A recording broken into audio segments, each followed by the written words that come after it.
This episode is brought to you by Absolute Landscapes. Absolute Landscapes is a landscape maintenance company that focuses heavily on commercial property maintenance. Call today for information about the services we provide and how we can best help you. 803-427-5944. So flag it then. we're off to a great start, by the way. This is going to be fantastic. Okay, so if you want to introduce yourself and kind of say who you are, what you do, and we'll kind of preface the conversation, and then get into it. Perfect. So, firstly, Cody, I just want to say thanks for having me on your podcast. Very excited to be here. And I know we talked quite a while ago, which can't even remember what we talked about. So this is just going to be, a juicy conversation, I know. And my name is Claire Doré, and I am a relationship, sex, and business coach. And I predominantly coach men. Now, this has been a slightly new shift in focus for me. Even though I've marketed to women for all of my coaching kind of years, I've always attracted men. And something that I have gained real clarity on recently is that actually this is where I feel really aligned to put more of my energy and to serve men, and really in supporting them to connect with women. And that's kind of like my magic and my gift, and truly in service to all the women. I mean, I still have female clients, but predominantly I am now looking to mostly coach men on a one-to-one basis, and then keep my group coaching for females. So that's what I do. I also am on a radio show every single week in the UK. I am the dating and relationship expert, which is Dublin City FM, over in Ireland, which is super cool and super fun. I love it. And I have written a book over the last, it was about a year ago I started it actually. I am almost complete, just in the final stages of editing, which is essentially my journey since leaving my ex-husband. So yeah, lots of things, but my main business is coaching. Okay. That's okay. Okay, so here's the first thing I want to point out. It is absolutely it is so smart and so smart for you to coach men, because I can't tell you how many how many male coaches work just for with men, and it's like, well, who else has the how do men okay, look, let me start over. And I'm not trying to be disparaging here. I'm actually trying to make a joke. A long, exaggerated joke is probably not going to be funny anymore. Tell me when I'm just saying, if I now, why you got to say that? Now it makes it not funny. If I as a man am having a problem with my relationship, why would I go to a male coach? Because I feel like that mindset might be part of the problem. The fact that you're working with men, I just find that that's brilliant. That's extremely smart, I feel like, because that gives the female perspective, So long story long. Yeah. I didn't laugh, but anyway. I know. I appreciate it. We'll just move forward. It's fun. We'll just pretend. On a serious note, it's really interesting that you share that, because I was having a conversation with someone I haven't seen for years yesterday. Now, this has been happening to me a lot, where I've kind of been attracting people from my past just suddenly showing up. And anyway, this particular woman, I haven't seen her, I want to say probably 5 years, right? And we had a conversation yesterday, and I was sharing with her about my work right now, and she was like, "Oh, I'm so glad that you as a female coach are doing this work with men, because it's true." And and don't get me wrong, there are some phenomenal male coaches out there, like that are doing great work with men. But I think, you know, for me, it feels like a real honor. Like, men open their hearts to me. They have done all my life, like not since just I've been coaching. I grew up with brothers. I had two dads. I've always had male friends, and yeah, I've been in a relationship like with a man for almost 28 years. Two men, that is, one 21 and one 7 years. So I get men. I've also got sons. I have two sons. So I've been surrounded by a lot of men in my lifetime. And what I've really discovered, coming off the back of dating, actually, which I know we were going to talk about at some point, if it comes up, is how the men that I've dated have like said to me, "Oh my gosh, I have never shared in the way that I've shared with you." And I have seen that in my coaching as well. Like the men that I've coached, you know, even though it's been predominantly women, there's always been a man in my coaching business. And it's like I feel really blessed to do that, but I think it's also what I really recognize. I think because I'm so expressive, because I'm an open book, my heart is open, they feel really safe with me.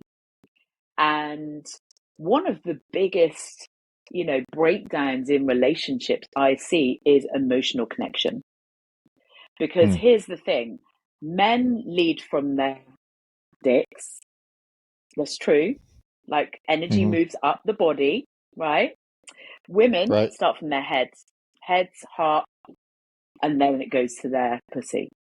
So we're wired in, you know, so if you want to date a woman, you know, you're wired in a different way, and your energy is, you're going to start by thinking, oh, you know, like I want to get into bed with her, right? That is normal for you to think that. Men are very visual, and that's where your energy starts. And so what I really coach men to do is like to move that energy up, to come to their heart space and meet her there.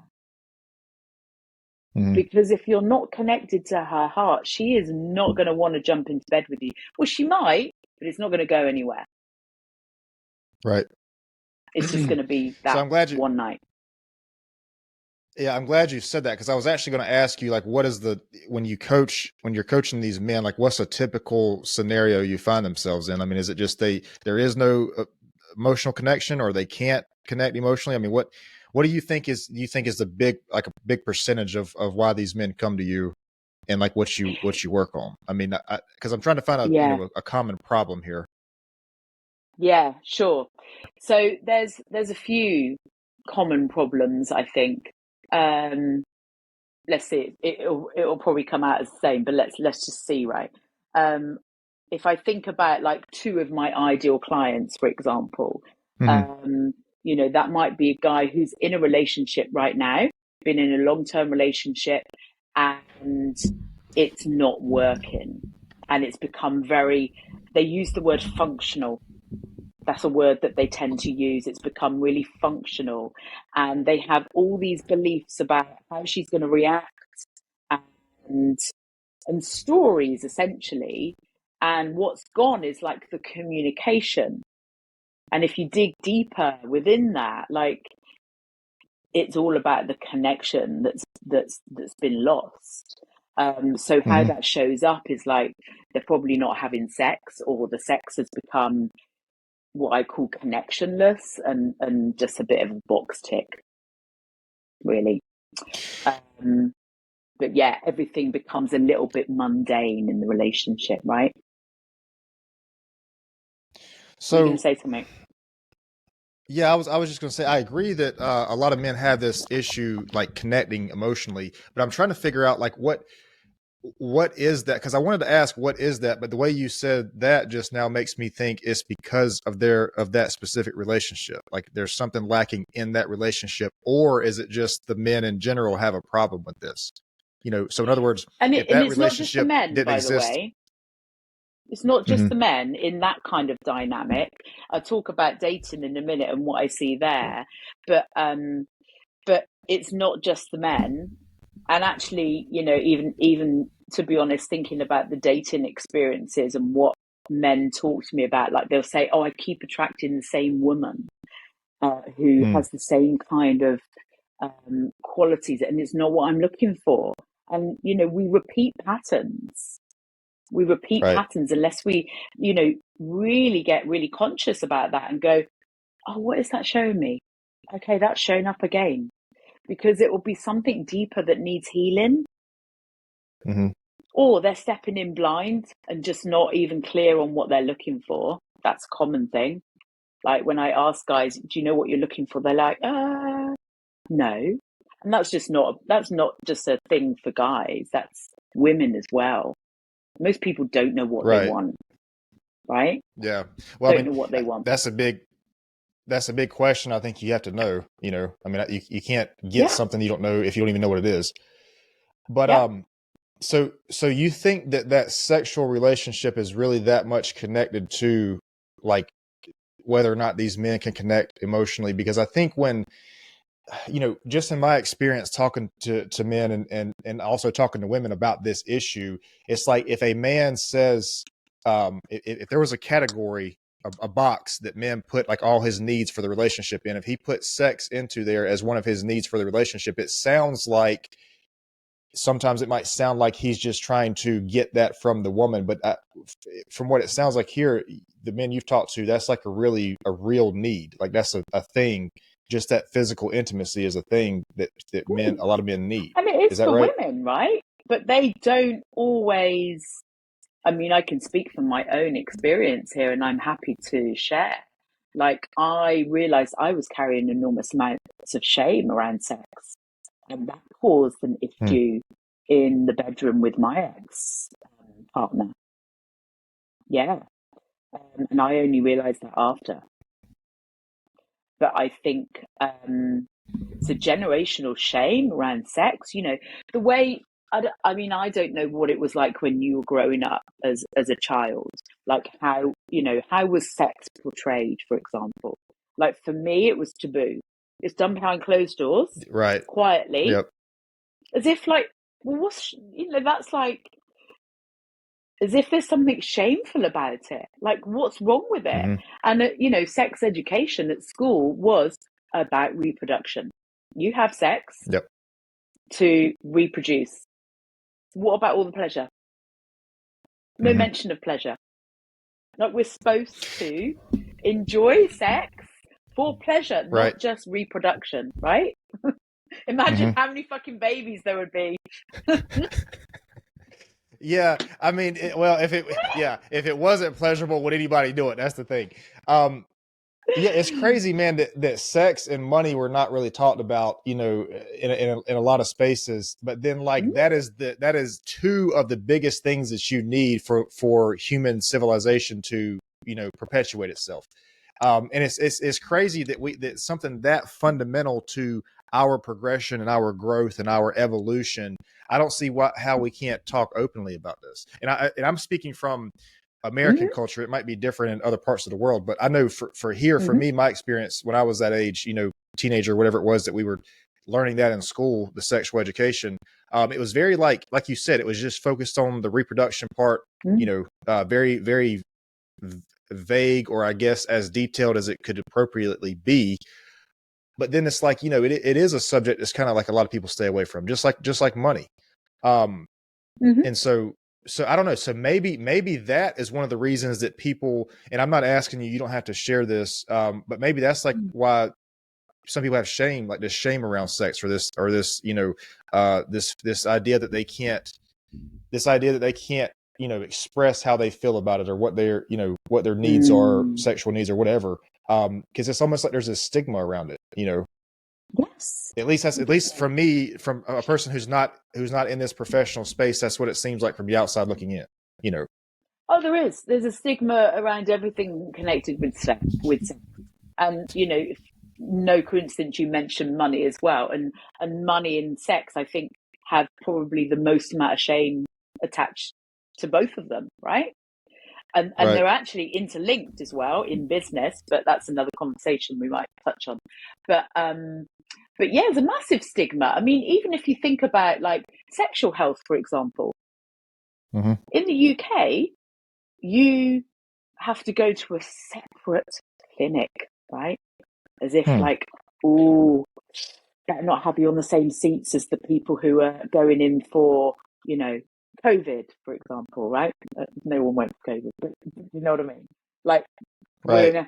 you're in a separate place. Let's put you over there because, you're a bit dirty, right? Yeah, and how many people do you think that's Shame. going to motivate to go to that person? Like, how many people are going to be motivated Exactly. after that to go there? You know, it's just like the stigma Exactly. around mental health. If somebody has a mental Yeah. health issue and there's a stigma around it, I mean, it's going to make it very unlikely that person's going to go get help because there's this image or whatever, Yeah. you know, the stereotype. Yeah. Yeah. And I think it's the topics that we need to be talking about over breakfast, you know, releasing this generational shame. Do you know, I was shared once, I was working with a sex coach last year and he shared with me this amazing fact. It's not amazing, but it's like you can see where this has come from, like some of this like deep rooted generational shame. He said to me that in the Industrial Revolution, they labeled masturbation as manual stupidity. This was men. This was because there's shame around men, you know, or you know, it doesn't matter what gender you are, there's shame around sex. Right. And they said they labeled that because they wanted to increase the birth rate, right? And they thought, oh well, if men are playing with themselves and we're losing sperm, oh, we're not going to have many babies. Scarcity mindset, right? Because Right. of course, like there isn't a limit. There is no limit on that, Right. and Right. I don't know the biological workings, but there's no limit. But that's, you know, society really breeds scarcity in everything, you know, to do with money. Like everything is scarcity. It's a very scarcity kind of ingrained mindset if you follow conditioning. So yeah, but I mean, look, like that's bonkers, you know. So slapped shame on self pleasure. And, you know, I talk very openly about the importance of really owning your sexuality, like owning your own pleasure. Of course, partner sex is amazing, but to really own your own pleasure first, and then a guy's a bonus or a girl's a bonus, whatever your flavor is, right? Is really powerful. I've never thought about it. That way. Because, but it does make sense though, because like when we say, you know, before you have a relationship with someone, you have to have a healthy relationship with yourself, you know, and this kind of thing. Yeah. It only makes sense. I mean, it only makes sense to think about it that way. Yeah, But like I said, I exactly. mean, these conversations are not had, you know, these like, we don't know about these things until something that we think is a problem happens. And they're like, oh, well, what's up with that? You know, we don't have these conversations. And I mean, I am certainly, let me just say this. I'm certainly not the person to say how we need to have these conversations. I'm not the one that's going to say, let's do this and this. But I'm just saying though, this is an important thing because, Yeah. I don't know. I would have like, okay. So the men that you talk, like of the men that you talk to, what percentage do you say is like their problems are directly related to, they can't talk to their partner about sex, whatever it is, whether it's not enough or it's not the right thing or whatever. Like, do you think there's a high just want to percentage of rewind people who? just a moment, just on, you know, just the topic of sexuality and owning your sexuality, and the important thing with that, why this is so important, because sexuality is owning who you are. Like, it's part of who we are. It's our part of our self-expression. So, you know, sexuality and spirituality are deeply interconnected. Mm-hmm. And Yep. I only learned this like when I left my marriage, like how much I was actually, you know, cutting off, or I had been cutting off a part of myself because of all this shame that I was carrying that I was really unaware of. I believe I was meant to go through that process. I went through an awakening, which just like caused me to just shed like crazy, and come back to myself. But I think it's rife, you know, it's rife. What was your question, by the way? Unless you've got something to add to that.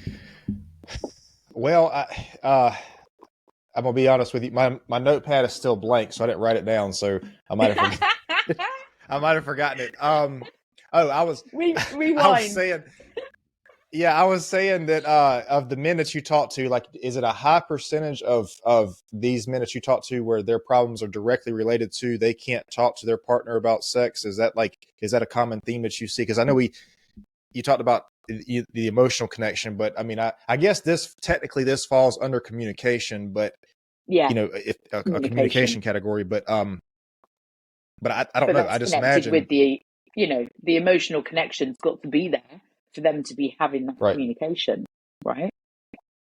Mm-hmm. And I guess what I'm trying to get at is, I was just going to say, I guess what I'm trying to get at is how many, and not just necessarily men. I'm just men or women. How many of those people feel like they can't talk to their partner about sex? You know, and I hope that percentage is very low. But I'm just because what it sounds like with well, I don't want to insinuate, and I'm not asking you about your situation, but it sounds like there was some you said you had shame in your previous relationship, and it sounded like that caused issues. And so, like, I'm just saying, and I'm not asking you to elaborate on that, but I'm just saying, I know I've been in situations before where it's one of those things, man, like where when you break up, then here comes everything's spilled. And I'm like, dude, if you would have just told me that like at that part, if you just told me this is what we should have, like we could have saved a lot of breath right here. Anyways, I'm just saying, and also too, while we're on this topic, I just want to say, unfortunately, I'm falling into the typical man category right here because we started this conversation off with sex, and then I guess we're gonna, and I guess we're gonna get to the relationship part after, like we just went straight out the gate into sex, man, and then I guess the relationship comes next. I don't know. It depends. Like I just hit every single check mark for the stereotype, man. But we're 25 minutes into this thing now, so that's what it is. So we're already here. I mean, I'm treading water over here. I'm trying not to drown, man. Somebody throw me a life jacket or something, dude, because I need some help over here. You're doing great. Because I think you've probably spoken for 2 minutes and I've spoken for like 23. So it's all that's good. Probably good. That's probably good because I've already put myself in a hole over here. So, well, if you want to come on my podcast to get some coaching around dating issues, you are very welcome. Oh God. Oh God. Obviously. Yeah, I don't know about that. I'll let you know about that one. Okay, where am I going next with this? Okay, I don't even know how to. Is it 1 o'clock? I think it's about 1 o'clock. Do you want to go already? Oh shit! No, I'm just saying. I'm just in the world. No, I'm just saying. I didn't even realize we were doing that, but we literally started it out with saying, like, maybe we should have got into the relationship first, and then anyway, whatever. We're here now. This is what it is. I have no rules, Cody. I have no rules. As I said to you, I trust whatever comes through is what is meant to be shared. So, you know, these people listening to your podcast, they were in for a treat. That's it. So okay, so what about? I know you said you don't coach women a lot, or maybe very little. Do you coach women at all? Like, Oh because no, I'm curious if you do. I was, I Okay. still am coaching women. So I've had my coaching business for just over 7 years, and predominantly I've been coaching women. I've always had Hmm. men attracted to me, even though I've been marketing towards women, I've attracted men. So, but now I'm just switching to be coaching more men in my one-to-one practice, because that's what feels really Okay. aligned right now. And I feel there's a real need as well. But for me, it's like my intuition has guided me there. So Right. yeah, so So the I've reason I got was loads of experience with women. Yeah. okay, the reason I was asking is because we said, men. There's a lot of the lack of the emotional connection and maybe a little bit of communication. What do women say, like as far as sex go? Like, what's their issue with it? Um, Like, well, I think there's many things going on, and hmm um, for a woman, like she wants to be fully seen, heard, and valued in the relationship, right? hmm So when she's got an issue, when she's got feelings coming up, women are emotional beings, right? So are men, but women are especially. And so when she's got something that she wants to talk about that might be emotional, she wants to be able to share and mm be fully heard in that moment and held by that man. And this is where I see this impacts the bedroom, right? Because if he is not available for her, and of course, timing is everything. And I think, something I've learned is, don't just launch it on the guy, because he might not be Right. ready to have that conversation. And it's like, you know, there's ways of having that kind of conversation about how she might, how she feels, and not just launching on him because, maybe he's watching the football or whatever, and he's just hmm not even thinking, oh, fuck, shit, she wants to talk to me about her emotions again, and it's like, oh, I just want to watch this goal. Like, not interested in that. But I think so. That's something that the woman does need to learn is like, ask, is this a good time to talk about something that I would really like to share with you? Right. hmm And, but I see like if he is not available for her, then that impacts the bedroom. It's like if she feels, if her emotional needs are not met in the relationship, hmm that's going to impact the sex for sure. And it's so, even though he might be speaking to her in the bedroom and saying, oh, what's up, what's up? And it's like, it's got nothing to do with that actual moment ever. It's a bit like, when you fall out with your partner over the dishwasher, it's got nothing to do with the fucking dishwasher. Right. It's all the other moments where she hasn't felt like she's been fully seen. Um, Yep. and a lot of this, and this isn't true for every single couple, but this has a lot to do with masculine and feminine energies. Mm. And I don't know how much you know about that, but that is something that can play out in a relationship and that can be incredibly damaging. And the reason that shows up, so for example, what that might look like is the woman is heavily in her masculine energy. And if the woman's heavily in her masculine, then the man has no option but to defer to the feminine. And the reason why she may have gone into that masculine is because she's protecting herself, because she hasn't felt safe. She hasn't felt safe in the relationship. She's wanted to share stuff and it hasn't been received, or she hasn't been held in that. And so she will go into this like protection, like really protecting her heart, which is a real masculine energy. It can also be a Right. learned behavior. It was for me. Like I was conditioned to be busy, always busy. Mm-hmm. That's a real masculine energy. And I know that that was definitely having an impact in my relationship. I saw it after, kind of started to see it before I left, but I saw it really clearly after, and my role that I played in that. Mm-hmm. So I definitely want to talk about that, the masculine and feminine, but let me back up for Yeah, just a second. You were talking about, so if a woman is if the guy's not emotionally available for her, that impacts yeah. the bedroom, and I'm sure it does.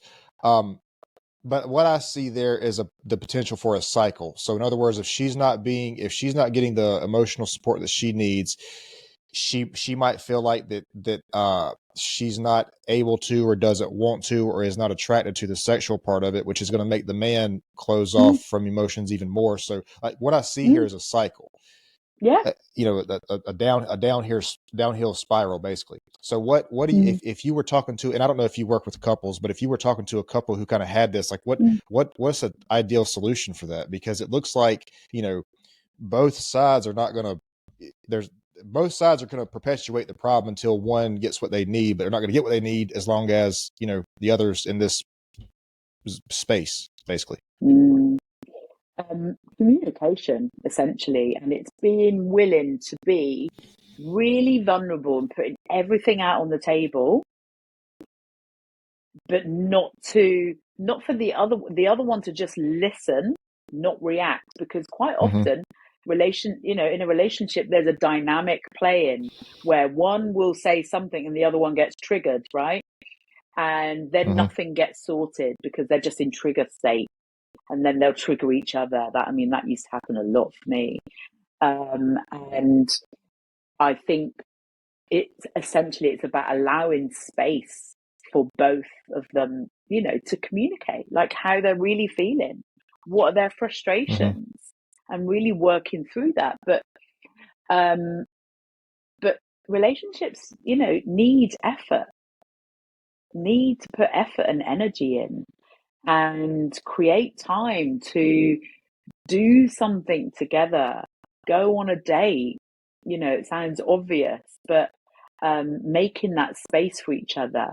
And often, particularly when you've been in a long term relationship and maybe kids were involved, like sometimes that falls off. That falls off. And suddenly there isn't Right. that intimacy, even doing things together. Mm-hmm. But I think it's just having that grown up conversation. Yeah, and that's kind of what I was alluding to earlier. If a guy has this conversation with his partner, it's he's going to have it a specific way for it to sound like the sex is not his main priority. Um, and from the woman's standpoint, I'm not sure. I don't know how to. I'm not a woman, so I don't know how to communicate as a woman. But I'm just saying she's going to have like voice her opinion on what she needs to. And I understand that women need sex and guys Mm, need the emotional support. I'm not saying that. I'm saying in this specific example, the man is closed off emotionally, and the woman potentially, possibly, could not be attracted to the sex as much. And so I just see that being a cycle. But yeah, I mean, communication. It sounds like about that problem is what it sounds like to. I mean, I don't know how else you would solve that problem without mm, communicating it, but I just, man, I feel like open communication is such a problem. Like mm. I don't know why it's a problem, but I just feel like, especially these difficult conversations like this, not necessarily difficult, but Well, they conversations are around these difficult because they're topics are vulnerable. It's vulnerable, isn't hmm, it? It's really vulnerable. And I think a lot of this comes back to childhood. Say the man had an emotionally unavailable mum, then mm-hmm, opening up to a woman will feel really scary. So there's lots of depth to this, um, because he doesn't want to feel how he felt when he was a little boy and rejected or right. judged for having big emotions or feelings around things. Like, a lot of men have been taught to shut that off Mm-hmm, and suppress that, and it is like being really vulnerable. And the same, like women can carry that mother wound too, and feel. So it does always depend on what is like deeper under the surface as well. And there's a saying that you attract your partner to help heal your childhood wounds, but you need consciousness and an awareness to recognize that. Because quite often, when we are responding in, like a discussion or a debate or argument, whatever you want to call it, quite often we can be responding in our childlike state, which is, Right. kind of maybe throwing the toys out the pram slightly. Yeah. Yeah, that makes a lot of sense. And I think that leads down the road to avoidant attachment, anxious attachment, all that kind of stuff. Yeah. If I'm not mistaken, I think that's where that comes from. I mean, it's on one hand, it's very easy to understand that how we were treated as children reflects how our adult intimate relationships are. And on the other hand, that's kind of like a bizarre thing to think, because you wouldn't think they're so closely related to that. But if you look at people, if you look at their story in their life and you look at their intimate relationships in their childhood, you can clearly see that there's some connections there. Yeah. Oh yeah, for sure. For sure. And it just takes self-awareness and just being conscious, like, why am I responding in this way? Like when you're triggered, like that's just showing you an opportunity to grow. But if you're not seeing it as, or owning it as your own, you're just like, well, you pissed me off again, when actually there's gold there. Right. There's gold. Yeah. Like Well, it's absolute fucking gold. That's another thing too, man. You mentioned that you I don't know how you said it, but the quote that I've heard is you'll meet the same person. How was it? You'll meet the same problem disguised as a different person until you learn the lesson. And Yes. some of us, So true. some of us it takes a long time, and some of it takes not so much. I had two bad relationships, and I was like, all right, fuck this. I got to figure out something. This is clearly not working. Sure. And so like, but it's so easy when we're in that situation, man, to like point the finger and say, oh, you made me feel this way, and that's not right. What that's not, like, that person is just being who they are. How you feel, you being triggered is your response to your own wounds. And so, I think I think you're right. There is gold there. It's healthy to have that realization and say, look, this is making me feel this way for some reason. I was talking to a lady a couple of podcasts ago, and she made a great point, which was that the way you respond to something is like, if this person were to just say this to somebody else, or if you were not involved, you would not have any emotions to it. But the fact that they're saying it to you, or the fact they're doing a specific thing to you, and you have that response, that says something. That says that there's something there in you that is responding to what they're saying, and you have to figure out why that is. But what, like you said, the awareness. If we don't have the awareness there, we're just going to point the finger and blame somebody else and say, "Oh, it was their fault. They did this to me." And I mean, I technically, I guess the person did say or do something that made you feel that way, but your reaction to that is the whole point. Like that should be telling you something. Exactly, it is. And it's all about the reaction and tuning into that, particularly if you've seen it before. And I think, again, society has taught us to blame, like as if it's someone's fault. Right. Why does it have to always be someone's fault? Like, that was a narrative I grew up with. It was like, whose fault was it? What? Maybe it's no one's fault. I was dating a guy actually, pride, and he was like, huh?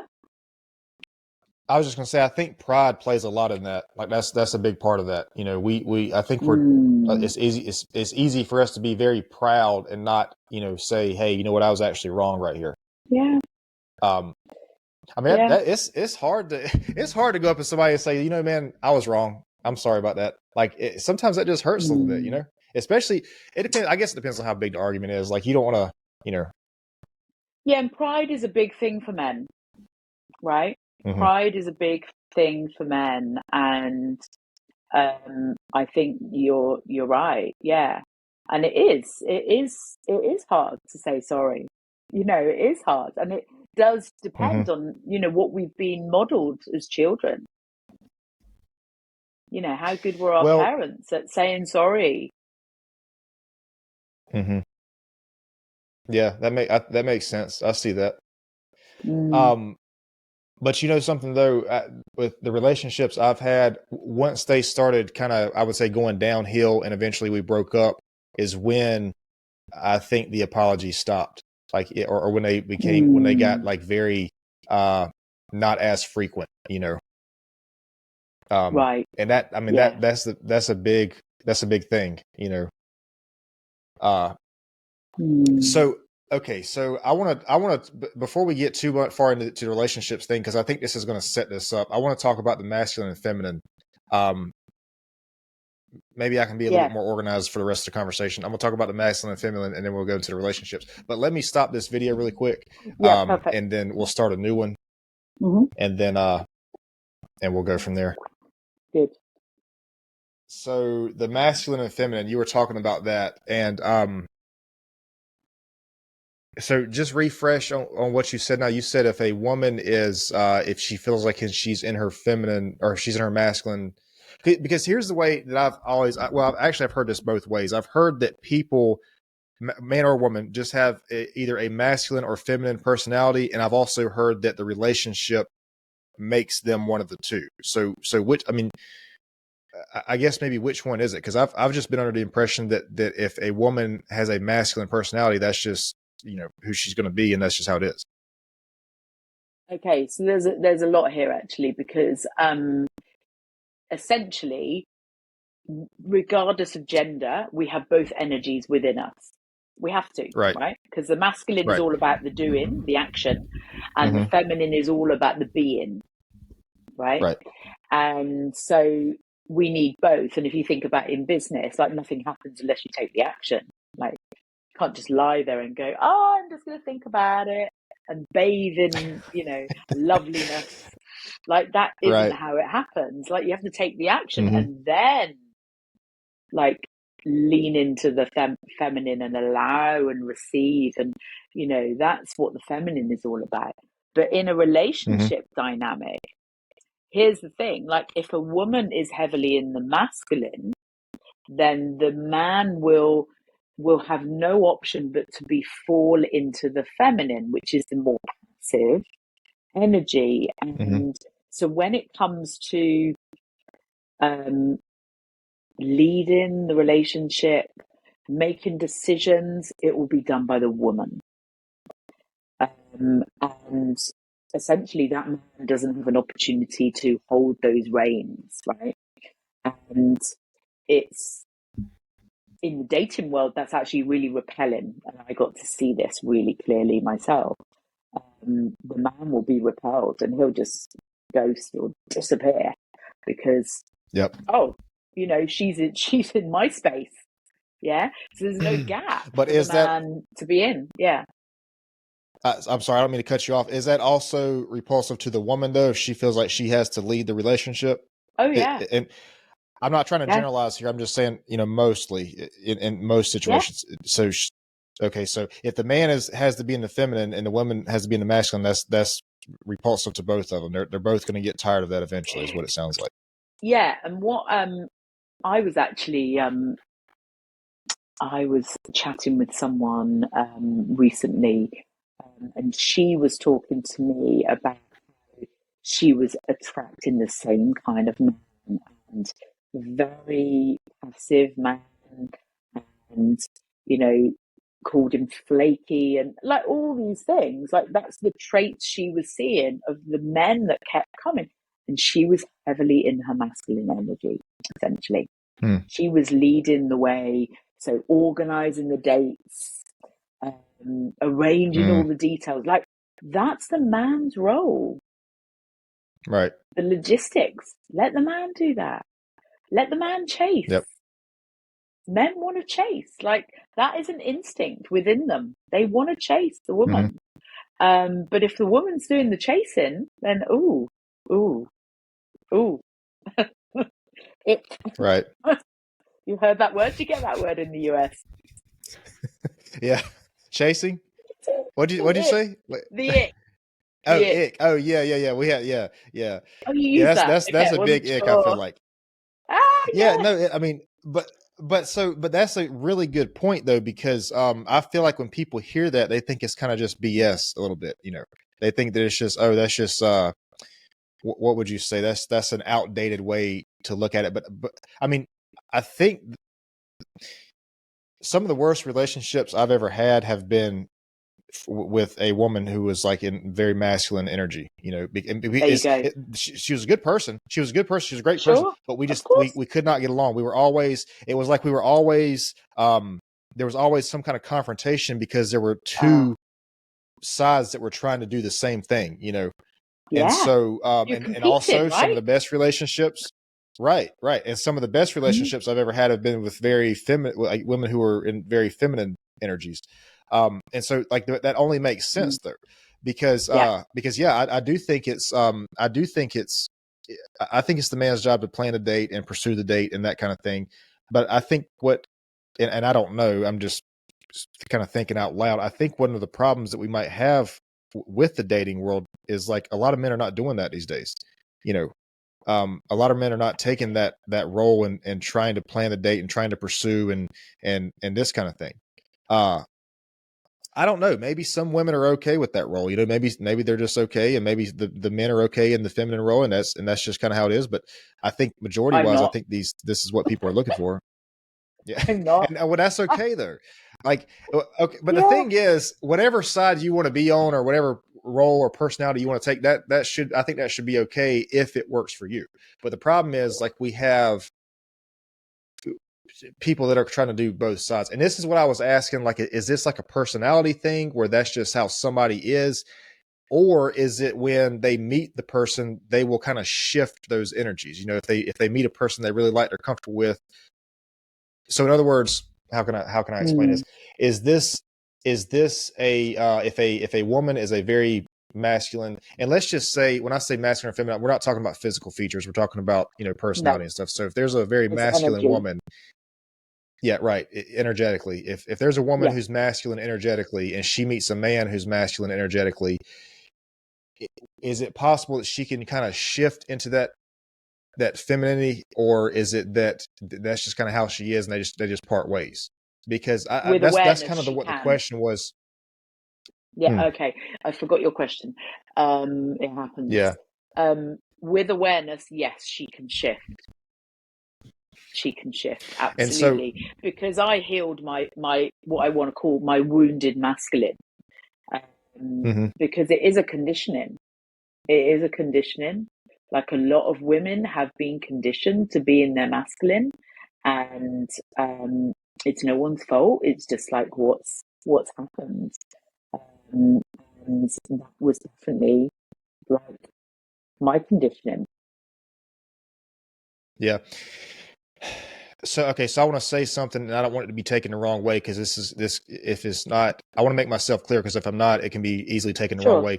I think this is one of the reasons that men, a lot of men that I would consider like very masculine men, that first of all, they want to protect women, right? We understand that they want to Yeah. protect women, but Yeah. also they feel like some sort of trauma masculinizes women. You know, if a woman goes through something like Mhm. traumatic, Yep. I think it's easy for her to take on that masculine role after that. And the whole purpose, like the whole reason, man, and I want to be careful here too, because I'm not necessarily saying Mm. men and women. It's whatever you're into. Again, we're not talking Mm. about genders, we're talking about energies. Yeah. And so I think the masculine and the feminine, they have to exist, and they exist in a balance. And it's like one, it's like it completes the other. Like they exist in a harmony. Mm. And I think that's what the beauty of the relationship, an ideal relationship, would be. You know, it's I mean, by themselves, it's just kind of what it is. But when they're together, that's when the spark happens. 100%. Yeah. And you're right Anyways, about, that made me men. think of Yeah, go that. on. Oh, yeah. I'm sorry. I was just going to say that made me think of that when you said you know you had your awareness and your moment, and you kind of I forgot how you worded it, but you know what you Yeah. said. You were saying like, Oh, you yeah. know, It you went helped through me your thing, heal. and it kind of Heal. Yeah. yeah. That was it. Yeah. Mm. Mm. Yep. Yeah, no, men are wired to protect, provide, and procreate. And so it actually emasculates a man when a woman's in the masculine. And you are right. There are some women who feel more masculine, and quite often they will then call themselves non-binary, right? For example. Right. And I was reading an article all about this today, about sexuality and genders, and how there are some very femme lesbians, and then there's more masculine, and I want to do quote unquote here, masculine kind of lesbians. And it's because they feel like they have more kind of masculine traits within them. So, we're talking very much about, a heterosexual relationship and a man and woman, Right. and the dynamics that are into play there. I can't speak for how that works out with two lesbians. I don't know. I would say that there will be one that will be more in the masculine, I would say. And that's a generalization, but that tends to be what you see, right? Mm-hmm. Yeah. But I don't want to go down that road because I don't know enough about that. It's more, Right. my area is men and women. Yeah. Yeah. It's, I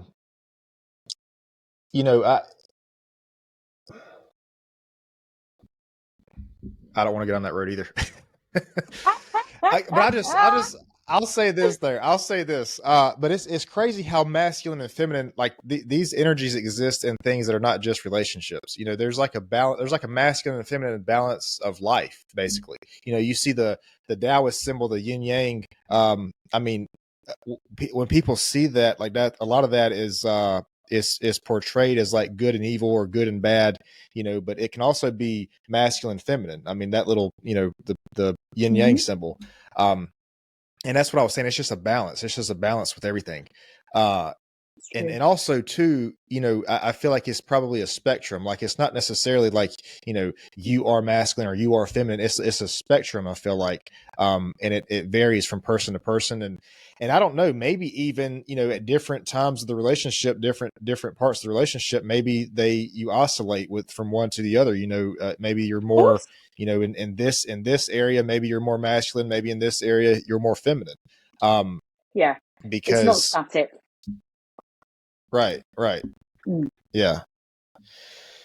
Yeah, it's a dance. It's a dance always, but I think it's just being aware. And I think, what I see the dangers are is when that woman is way too much in the masculine, and then the man is way too much in the feminine. Because actually, going right back to the beginning when I was talking about men opening up to me, that is a deeply feminine thing.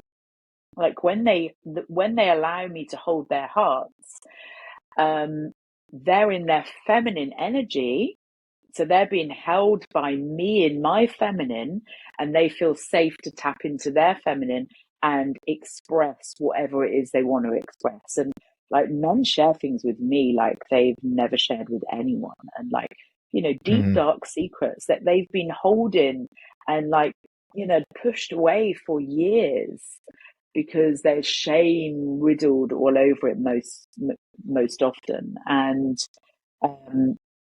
when they really step into their heart space, they're actually expressing, and that is part of their feminine, but they have to feel safely held by that feminine to do that. I believe that's my belief.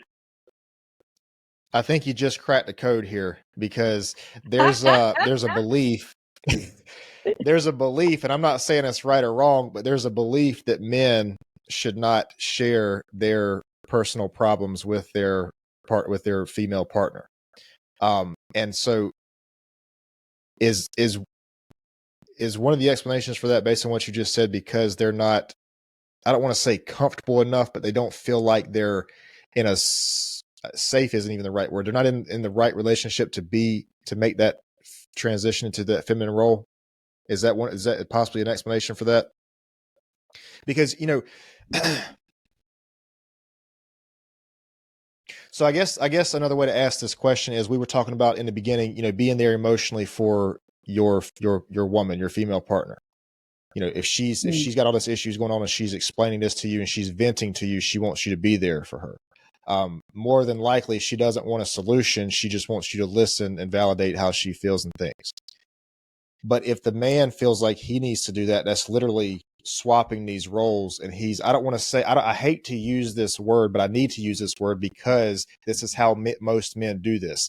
They dump or unload their problems onto their woman, and that kind of shifts that mindset. And I know I'm not trying to back you into a corner here, because but I'm just asking the question, if that switches those masculine feminine. So when the man feels like he needs to vent to that woman, that immediately puts her in the masculine role.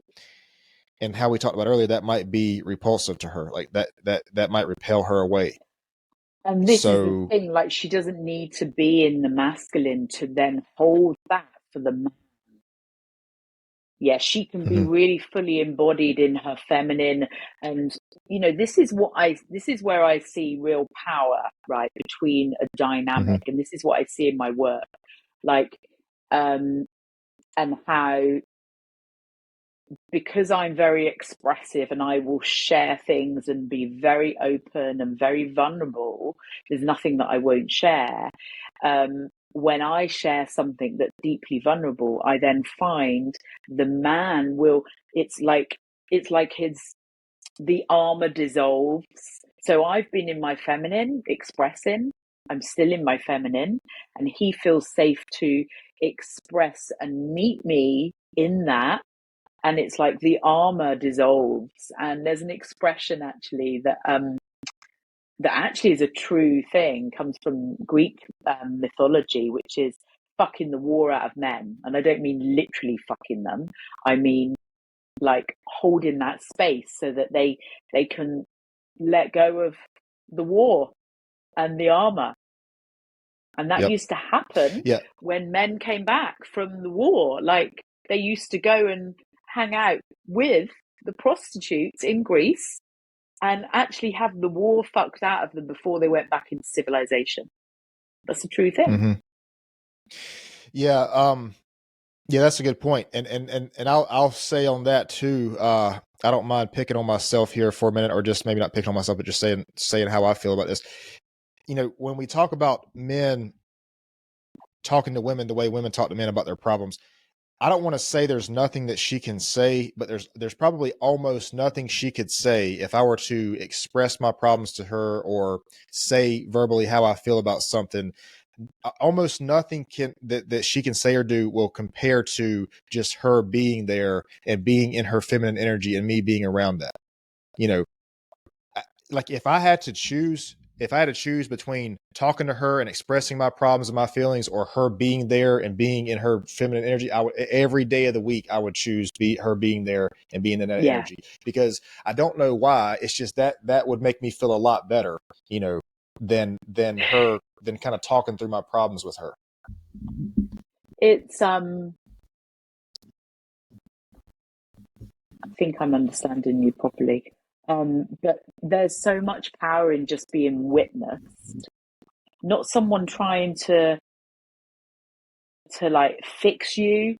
And when a woman shares with her partner, she doesn't want to be fixed. She just wants to share.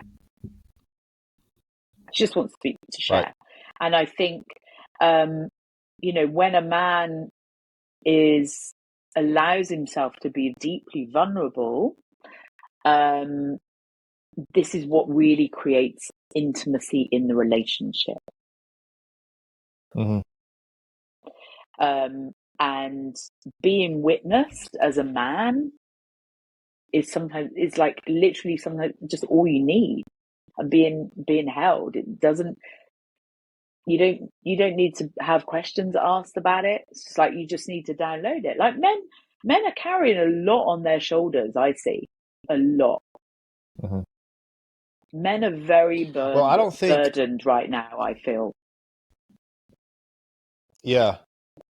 I don't think that I don't think it's talked about enough how most men are completely invisible to the world, unless I feel like unless you're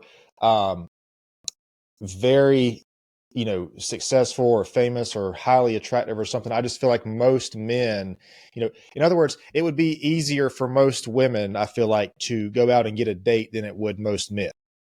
I feel like it would be easier for, yeah, it's yeah. easier. And Women choose. I told somebody, yeah. And so I told somebody this before, and she had a hard time believing this. She was like, well, you're telling me that, that if a hot guy goes out to a place and he's going to get it, I was like, well, first of all, men most of the time are not approached in public the way women are. Like a man is not going to get hit on the way a woman is. And so it's just, I think it's important for us to kind of see from both sides how this, just everyday life is, because I think sometimes men don't understand how inundated women are with like all these different, I don't want to say options, but just like people around them. There's all these things going on. And I think sometimes women don't understand like how just, I don't know how else to say it other than invisible, if you don't have something significant, it's just like almost invisible, I feel like. And I was making that because you made the point of them having a lot on their plate. Yeah, I mean, yeah, I've got a lot to speak to that, by the way. That's some real gold okay. you've just given I'm ready me for it. But yeah, just to speak to just a true fact here, like a high value woman will have a very busy inbox in her dating app and probably across her social media. Like my inbox is, I have a lot of men from all sources, and I'm not even actively dating right now, but social media, men, I have an issue with this. Men seem to think that social media is a way to talk to women and try and date them. Yeah. Can please stop doing that? It's like, yeah, it's I'm not, running guys. my Don't do it. business. I'm running my business Yeah. on social media. Though I do like to challenge that too, because, if I am open to receiving the man who's right for me, then I should be open in any way, right? But what I find is, that there's an intensity, particularly Instagram. It's a lot. Yep. It's a lot. So there's that, right? So yeah, generally, rather,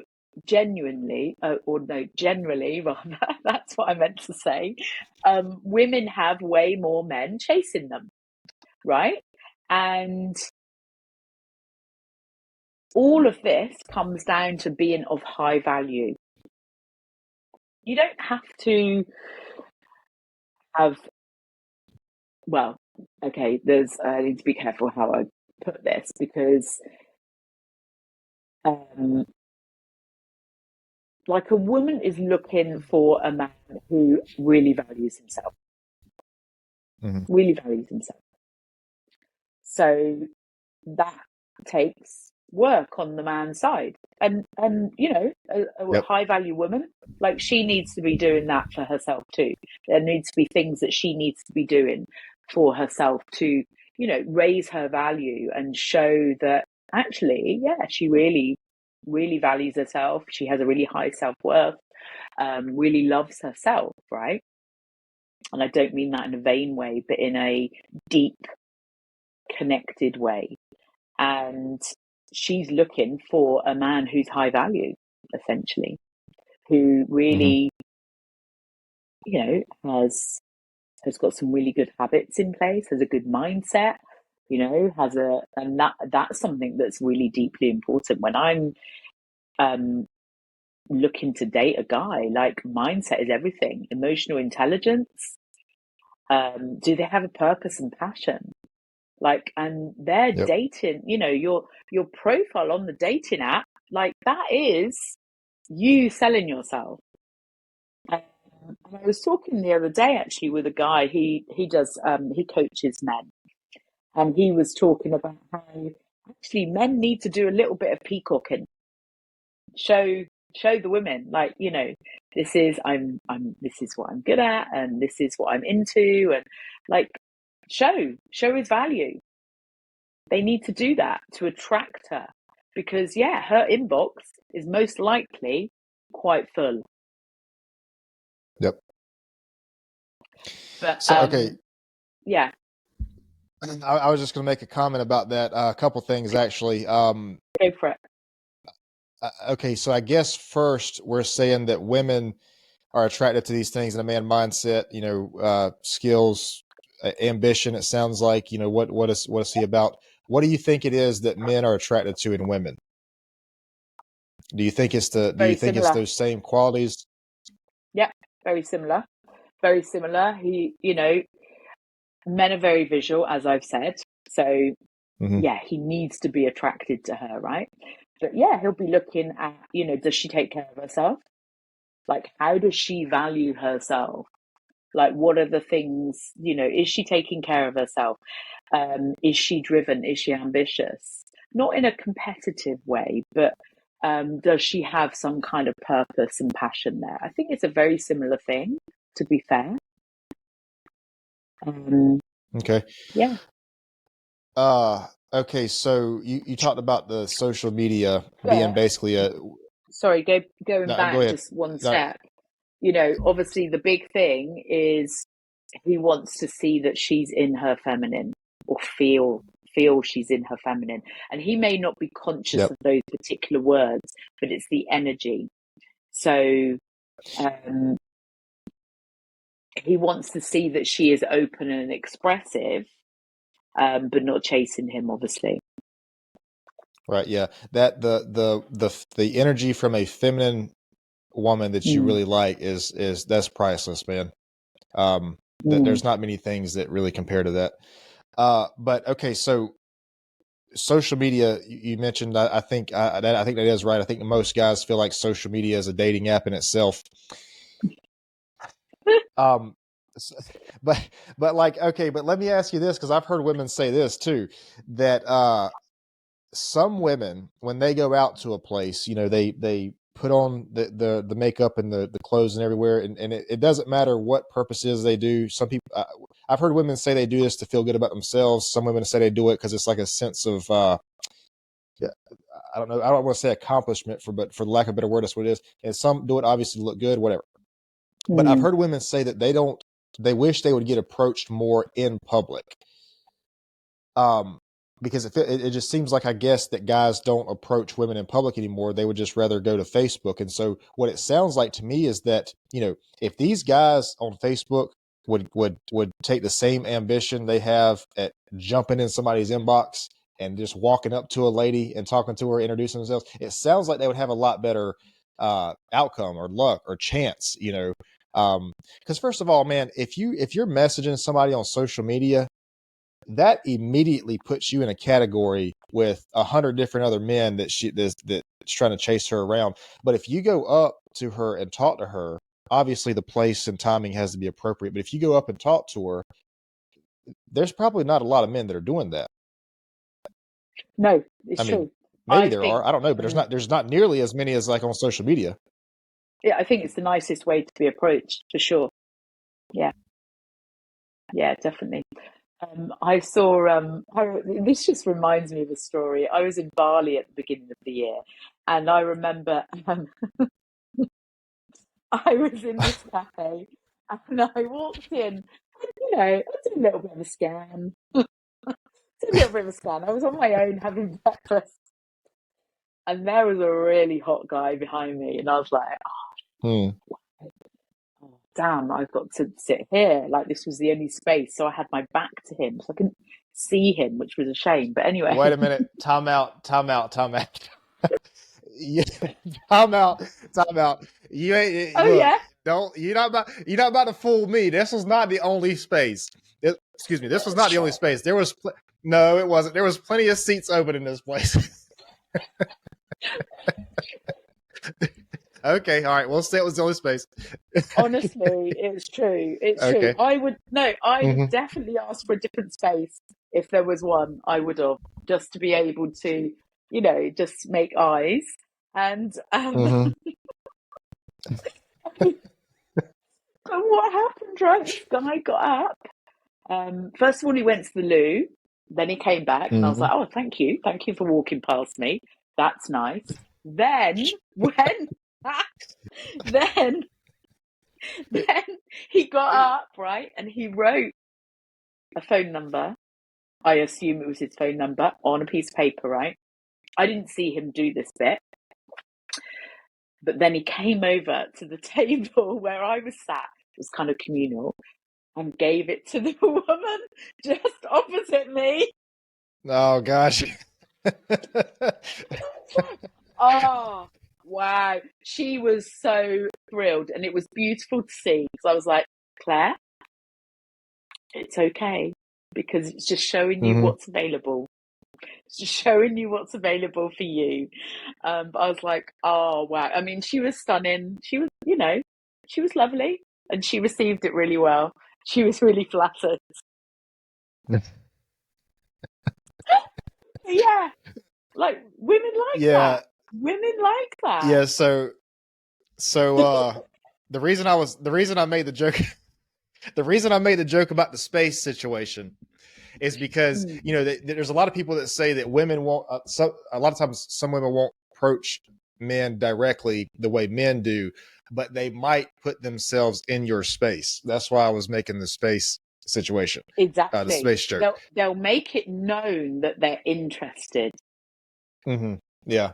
And this is why I think this is what the issue with, like you mentioned Instagram earlier, especially Instagram. This is the reason that I think so many men have a problem with their girlfriend or their partner or whatever, posting if there's a bikini picture or something like that on Instagram, because I think women feel like, well, if a guy messages them and they don't respond, that's okay, because that's what they expect the guy to do. But the problem is, if you put yourself in that space, if you put that part of you in that space, I don't see how it would be. The thought process is, and the reason these people think this, if she's putting herself in a position to be approached, because that's what men are going to do a lot of times. If she's putting herself in that space, I think that's why they have this. That's why there's this problem about these, Yeah, and these types of things being posted on social media. Yeah, I get it. And that uncovers something else, which is, an insecurity within him, which would be most likely an anxious attachment style. It's an insecurity that he doesn't want her to post that. Well, if he fears that someone's going to, a guy's going to approach her, there's like, instead of seeing it as she's my woman, like flattered by the fact that maybe there's other guys chasing her, but he's got her, then I would say that can be an insecurity on his part. Well, I just want to make sure that I'm being clear about what I'm saying. I'm not saying her getting approached or being hit on, obviously that's going to happen. I'm saying if she's putting herself in a place where that is almost guaranteed to happen. So an example of this would be like a provocative picture on social media, a nightclub, a place that has like a high volume of alcohol, people coming in. Where they're almost everybody, I would say like half of the people there are there to hook up with somebody. I think these spaces where this kind of thing would happen, I think that's what the issue is. And the insecure thing, I would have to push back on that and say that I don't think it's an insecurity if he says that to her. I think the insecurity is if he has a problem with it and he doesn't say it to her. If he has a problem with it and he doesn't say what he has a problem with because he doesn't want to lose her, so he just kind of keeps his mouth shut and deals with it, I think that's where the insecurity comes in. But if he's able to say to her, hey, listen, these pictures online, whatever, this place, this area, whatever, it doesn't feel, it feels disrespectful if you're putting yourself in that place where you're going to get hit on. It doesn't matter how you respond. Okay. I mean, I think the thought process is if you respond, if you reject them, I think that as long as you reject them, it seems like that makes it okay. But that's not the concern. The concern is voluntarily putting yourself in that spot. But anyways, the insecurity comes in, I think, when they don't say that, when they don't say how they feel. Because I would go off on a limb here and say that most men are not going to be okay with their woman, with their partner voluntarily putting herself in that environment. Now, if she's just walking down the street, if she's at work, if she's out somewhere and she gets hit on, that's different. But I'm saying if we're doing these things specifically to get, what if it's the validation or whatever it is to doing it for the validation, I think is its own problem. I mean, because the intention behind it has got to be clear. I get you. For external validation, then there's some work there to be done, right? Because if we feel good in ourselves and we're feeling self-confident, high self-esteem, then why do we need validation from outside? There's something that's not right there internally.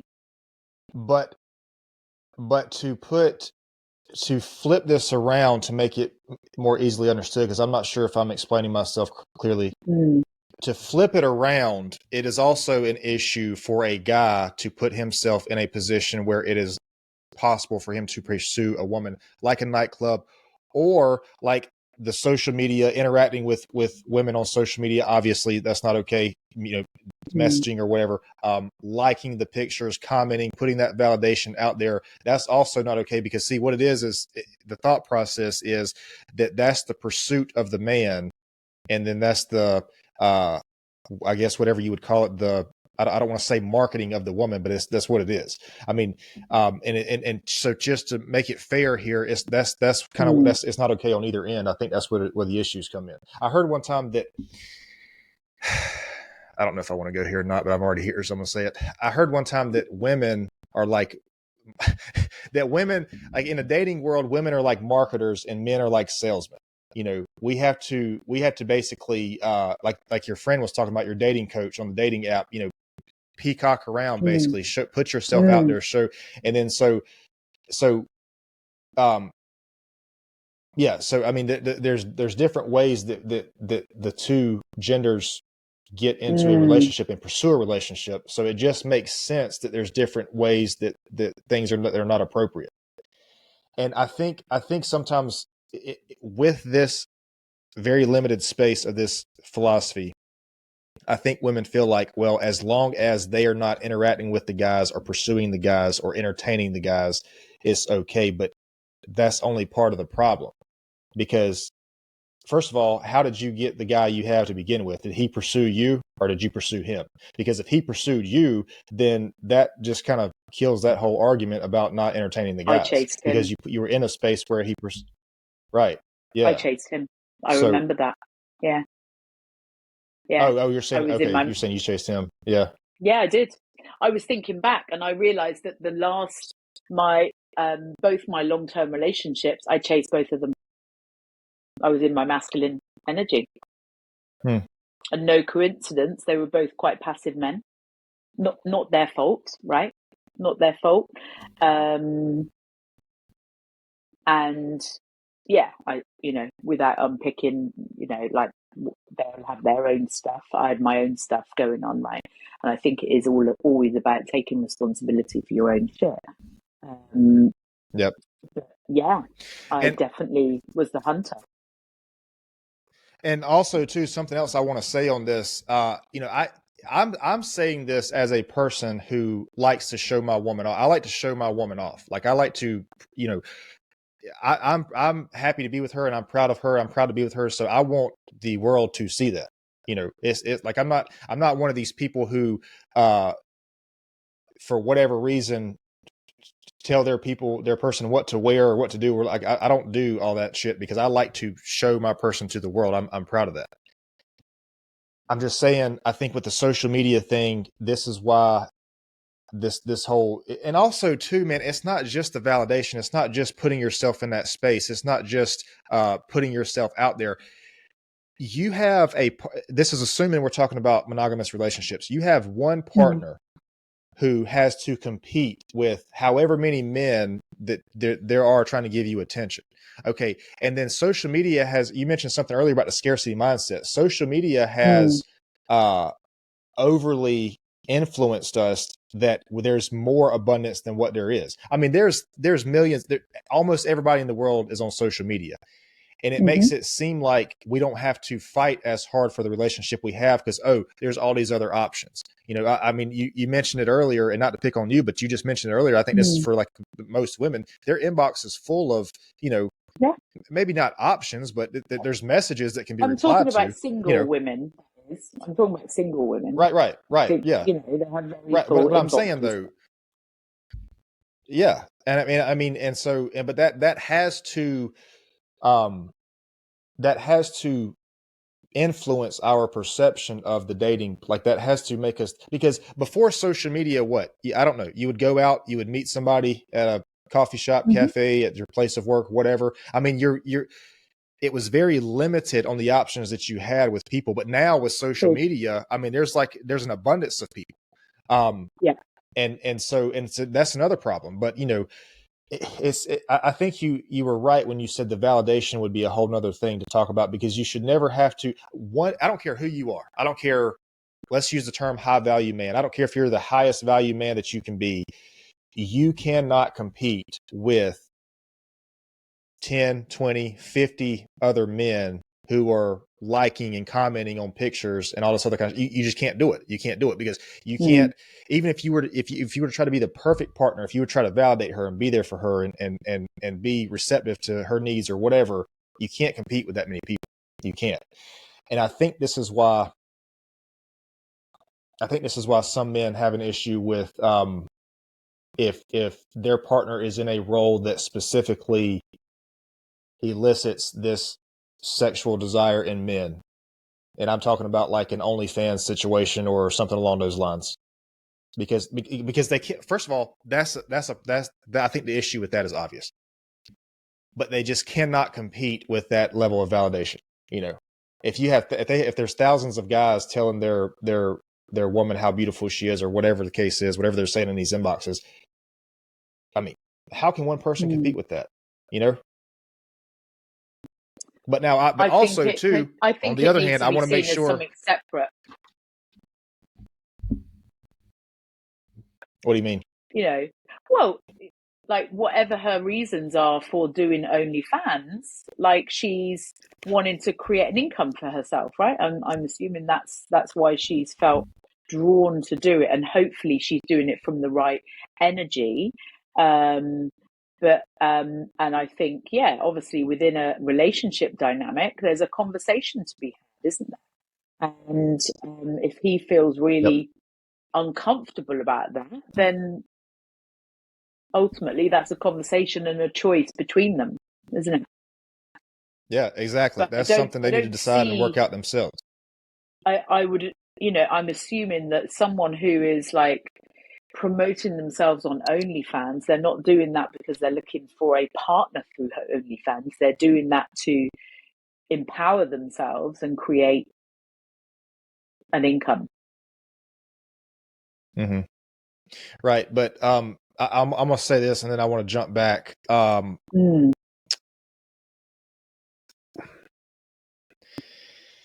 And the same thing goes with men. I'm not saying it's okay for men to do this, but I'm saying that as a woman, if you put yourself in a position like OnlyFans, regardless of the money that you make, whatever, if you put yourself in a position like OnlyFans and any man who wants to see you can see you for a certain price, how does that make what you can offer your partner in the bedroom valuable?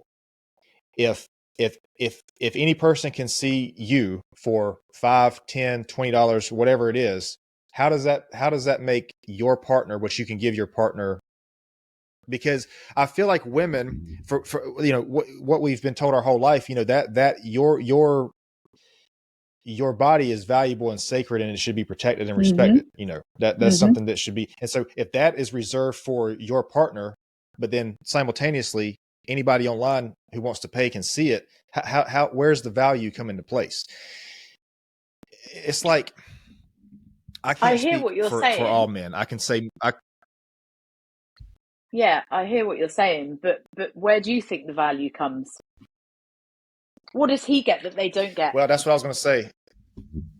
That's what I was going to say. I can't speak for most men, but I can Mm, see, I can say that I can't speak for all men. I can say that most men feel like a woman of value is somebody who is not sexually open and available to a lot of men.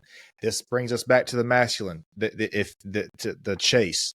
You know, if he is a masculine person that wants to chase this woman, if she is, excuse me, if she's not, if it's very easy to catch her, for lack of a better word, where's the value? Where's that masculine frame come in?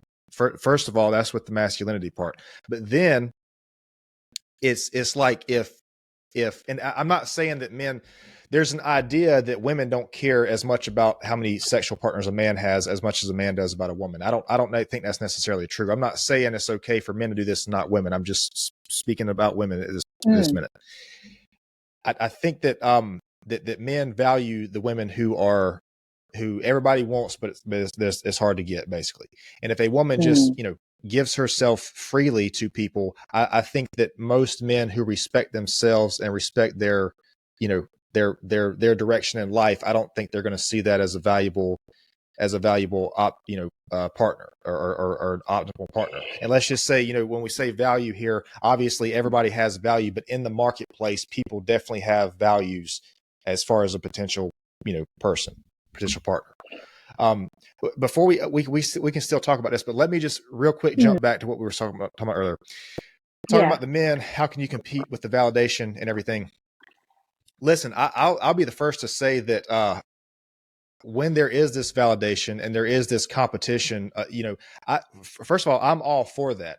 The fact that there are, all these other men who want to have your woman, who want to, talk to your woman, date your woman, whatever it is, the fact that that exists, that's great. I think that should stay the way it is, because that should, if it doesn't, it should motivate your ass to give her what she needs and be the person that she needs, because there's all this other yeah, competition out there. So I'm all for that. I'm all for the competition. I'm not saying eliminate the competition and make it to where she doesn't have options or whatever. In fact, I would go so far as to say I would be energized by the fact that she has options and opportunities, because that's exactly. going to Yeah, let me be the best person I can be.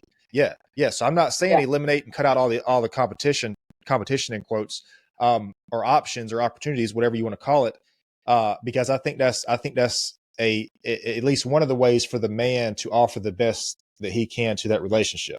Because, as a man, you better be aware that if you fuck up and don't do something, like, somebody's going to come in and as they should.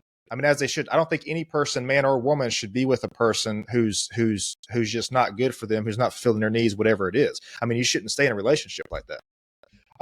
So I just wanted 100%. to say that before we moved on. I want to be clear Mm. that I 100% support the competition with that. Uh, but I feel like you were going to say something about the value situation. Yeah, and I think, I was that talking about about, yeah, about availability, and a woman being, you know, available, that can be a high value thing, right? If she's right. not necessarily available, it might be, oh, well, no, I can't actually date you until, I don't know when, like a couple of weeks. Like, that's actually attractive, right? And Well, hang on. I it's don't mean another that high kind of value availability. thing. I mean like sexual availability.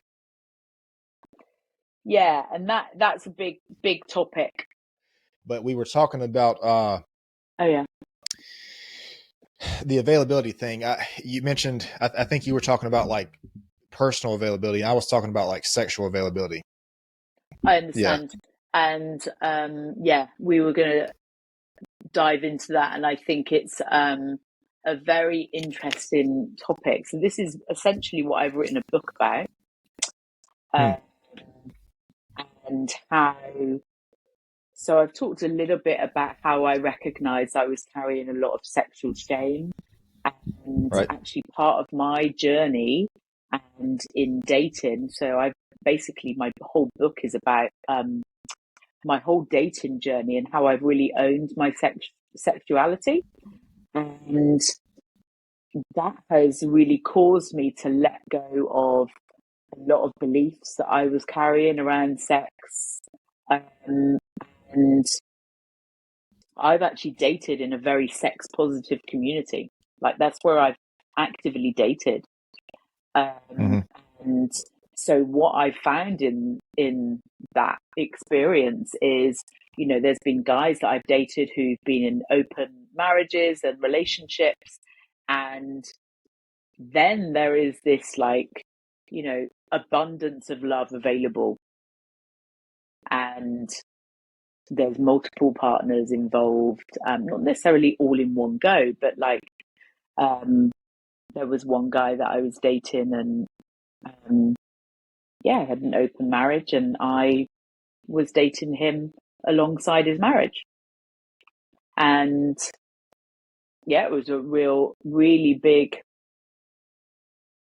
kind of learning experience for me, and to understand Mm-hmm. how, you know, there actually is a limitless supply of love.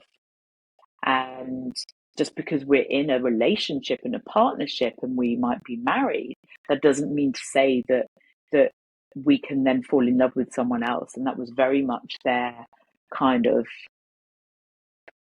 their values, really. And I was, yeah, like, really, it was really inspirational, I have to say. Yeah. So I appreciate you sharing that. I think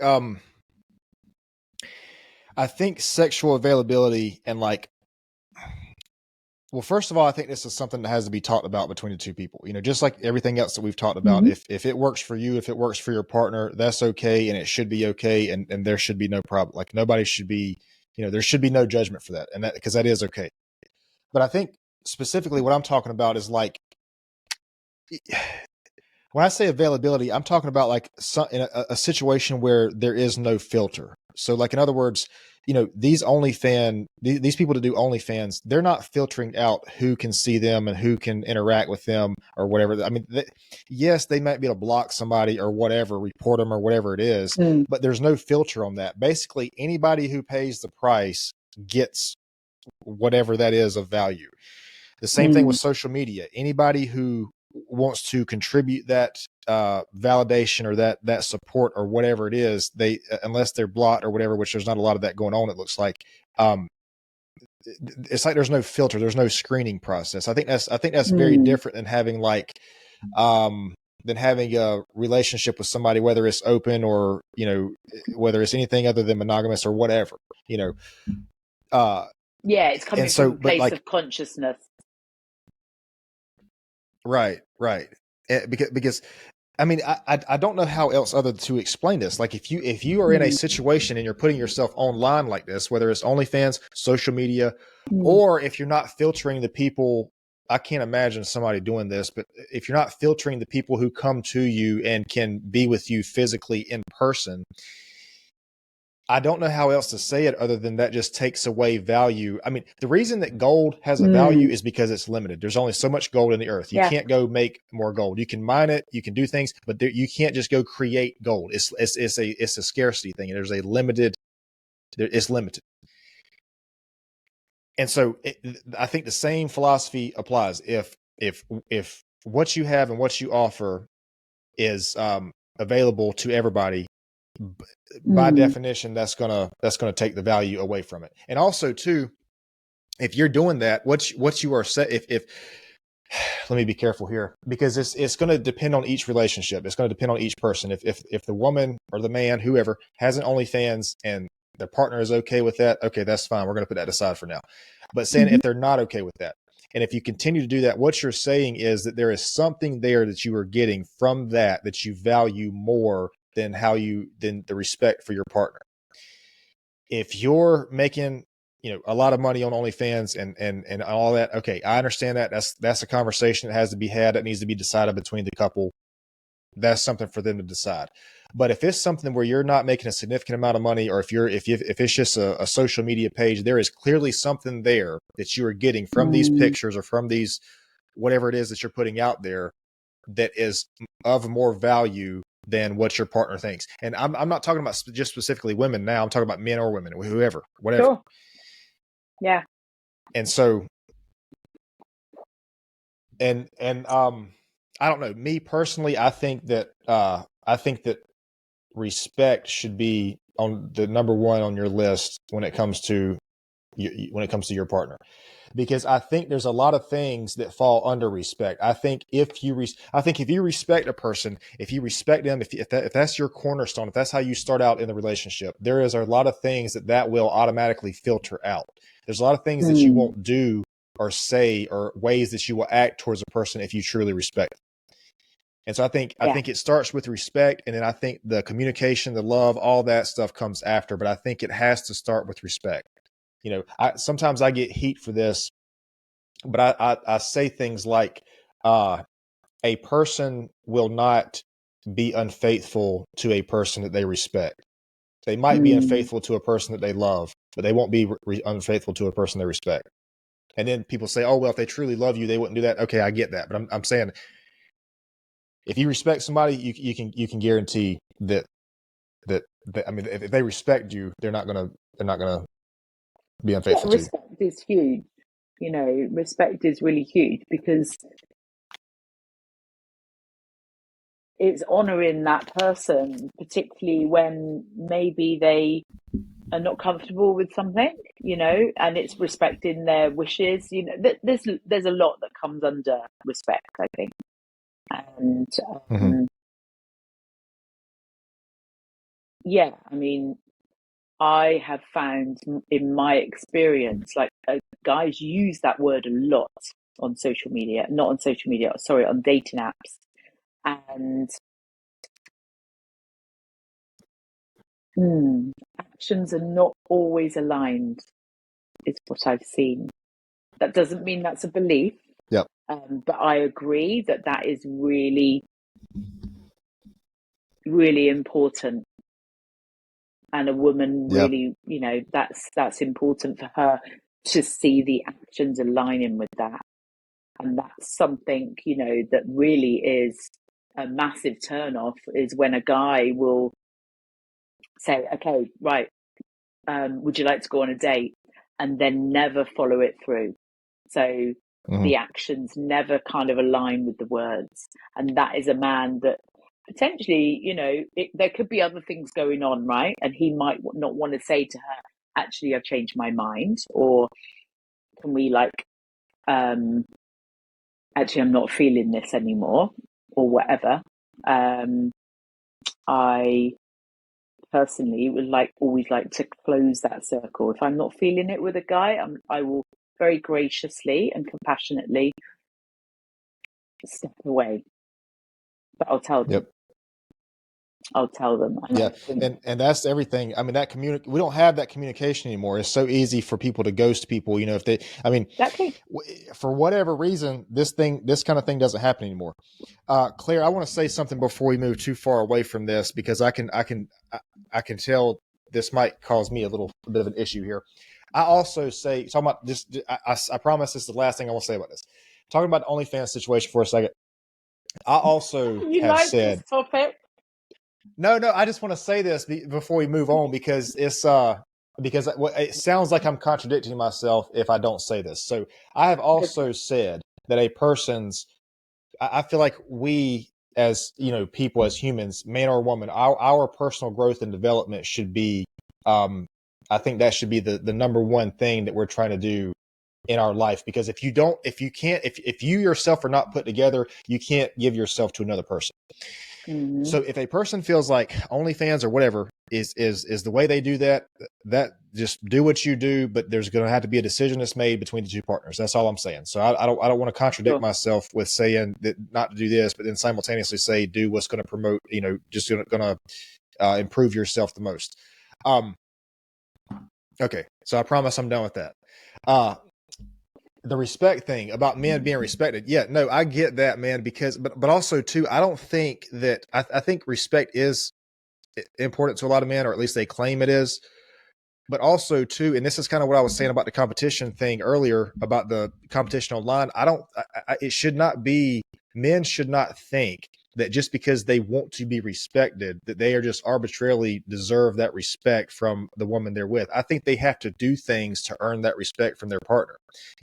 I don't think you can't just say, I want to be respected and somebody respect. It doesn't work that way. Like, you have to contribute things to the relationship, first of all, to be a person who can be respected, who is worthy of being like, you can't be a bum and just expect like this person to like care for you. I mean, she might, I don't know, maybe there's women out there that like that kind of thing, but like, you have to bring something of value to the relationship. You can't just say, hey, I want to be respected, and just expect that to happen. Like, you have to do things. You have to be there, meet her needs, whatever those are. You have to bring value to the relationship, whatever that is. And you have to have like something going for you, man. Like, like, there's people who are saying this who don't have a job, haven't had a job in years, and they just don't do shit. And it's like bring something of value to the relationship, just like you would to a workplace, just like you would to a conversation with somebody, just like you do anything. Like, you have to, and I think that's one of the reasons that when men talk about respect, is there's sort of an ick to it. There is sort of an ick to it because there's so many men who just feel like they should just have that in the relationship. And I don't think that's the case. I mean, you shouldn't just have that. I think you should bring things to the relationship. You should be a certain person. Sorry to interrupt, but when I was talking about that, I was meaning, no, you're good. You're good. They say on their profile, I'm respectful, as in towards the woman. Okay. But then I haven't always seen that. That hasn't always matched up, is what I've found. Not always the case, but there have been occasions where that has not matched up. But that's what they're saying. Like, they're saying I am respectful, and then that hasn't always added up. But you can say that about anything, right? And I'm not here to put men down at all, not at all.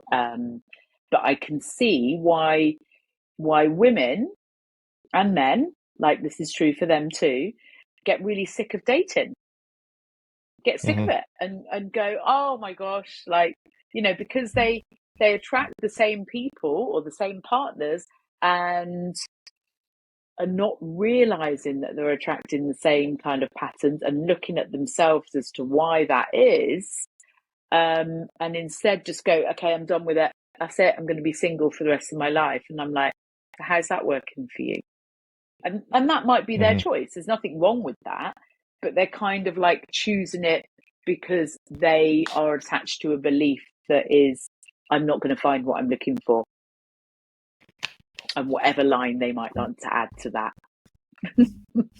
And so why do you think it is they keep finding the same person over and over?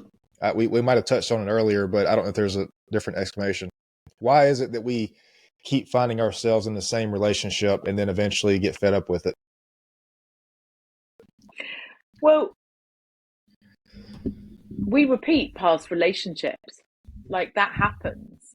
Like, we, and until, like you said that, I think earlier in the segment, is, how you started to see that you kept attracting the same kind of relationship, and there's healing that needs to be done. There's something within us that we need to heal, to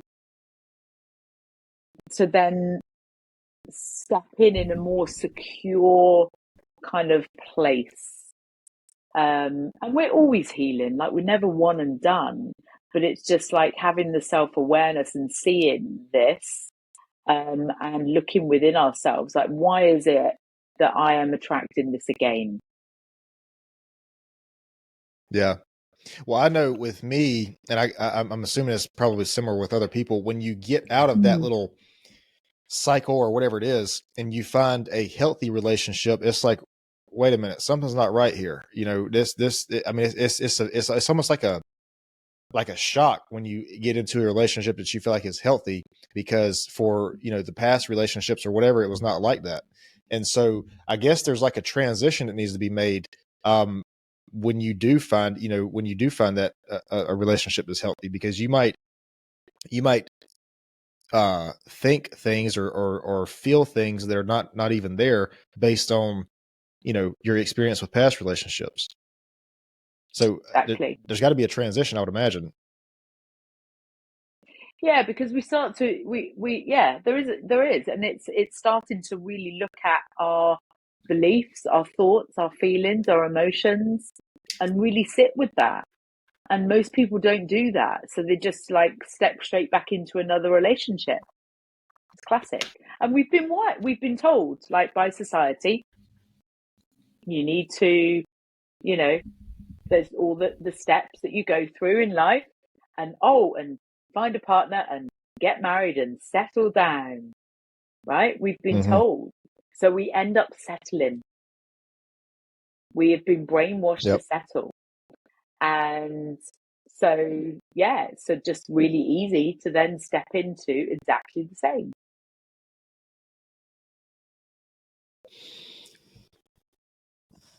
So you mentioned something that I kind of want to ask your opinion about being alone, like being lonely.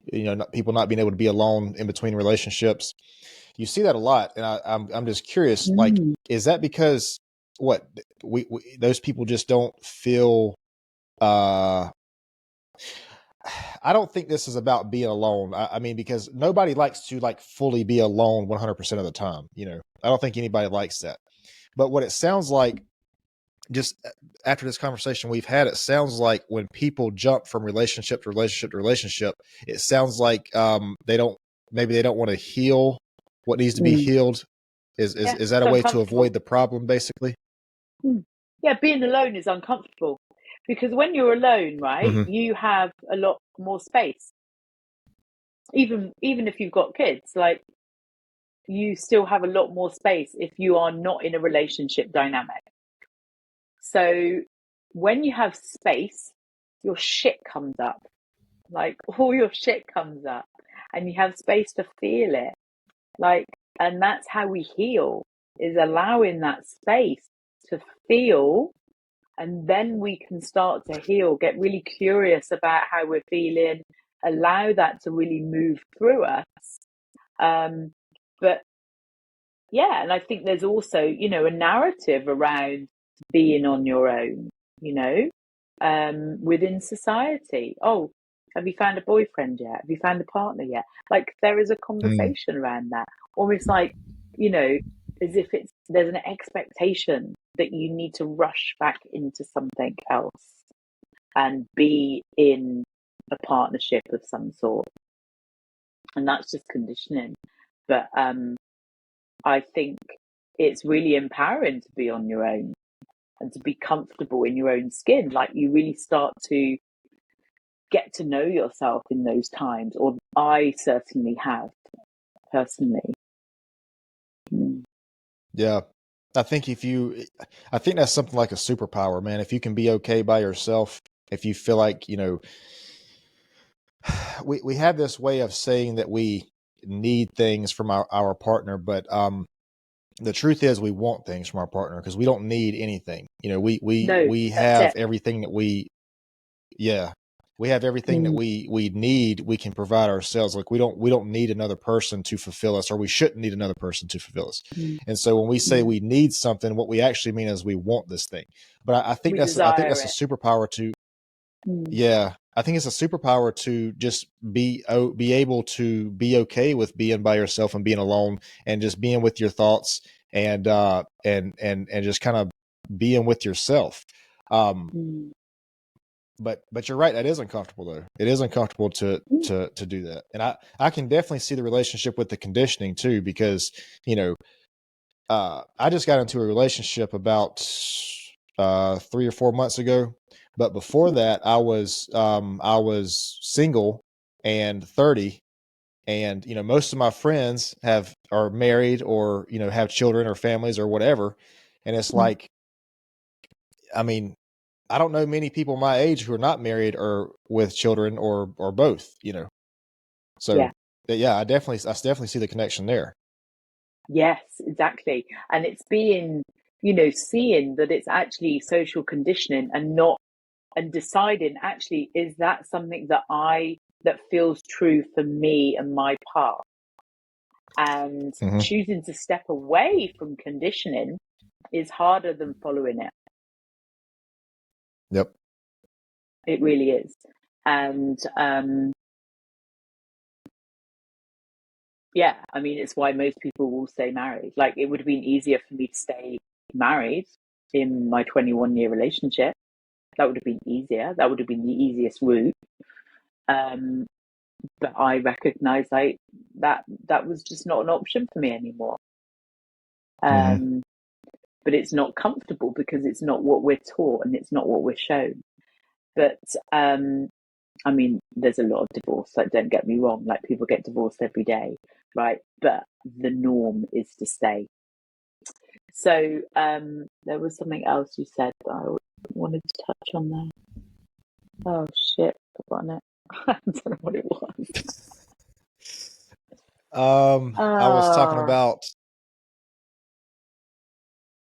something gosh, what did else. I even say?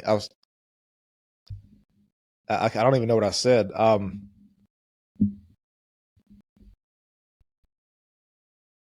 Yeah, there was something else before that I was like, oh yeah, I wanted to add to that, and I can't remember what it was now. Anyway, oh well, Yeah, it I was might just come back. I was talking about how, most of my friends and stuff are married or Oh with yeah. children, and Hmm.